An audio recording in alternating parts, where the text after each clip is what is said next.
எல்லாரும் கைது செய்யப்பட்ட ஒரு குழந்தை வேற இடத்துல இருக்குது, ஒரு தாய் வேற இடத்துல கைது செய்யப்பட்டிருக்கிறான். ஒரு தாயை பார்க்கிறோம், பால் அவனுடைய ஆடையில சொட்ட சொட்ட அந்த இடத்துல அலைந்து கொண்டு திரிகிறாங்க. கைது செய்யப்பட்ட அந்த பெண்மணி எதுக்காக அலைஞ்சு திரிகிறாங்க என்று சொன்னால், குழந்தையை தேடி பால் கொடுப்பதற்காக.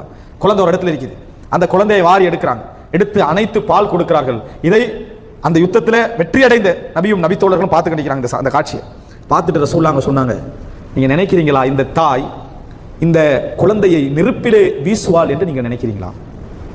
இந்த குழந்தைய இவ்வளவு அன்போடு தேடுகின்ற தாய் நெருப்புல போடுவாங்க நீங்க நினைக்கிறீங்களான்னு கேட்டாங்க. இல்லை யா ரசூலுல்லாஹ், அல்லாஹ்வின் தூதரே. அப்ப ரசூலுல்லாஹி ஸல்லல்லாஹு அலைஹி வஸல்லம் சொன்னார்கள், வல்லாஹு அர்ஹமு, அல்லாஹு அர்ஹமு மின் ஹாதிஹி, இந்த பெண்ணை விட அல்லாஹு ரப்புல் ஆலமீன் மிகவும் இரக்கமுள்ளவன் யார் மீது? தனது அடியார்கள் மீது. இதை விட அல்லாஹு தஆலா இரக்கமுள்ளவன் என்றால் நிச்சயமாக அல்லாஹு தஆலா நன்மையுடைய வழியை இந்த உலகத்தில் ஏற்படுத்தாமல், உங்களுக்கான சந்தர்ப்பங்களை உங்களை முன்னால கொண்டு வந்து வைக்காமல் அல்லாஹ் ஒரு நாளும் எங்களை நரகத்தின் பக்கம் தள்ளுவது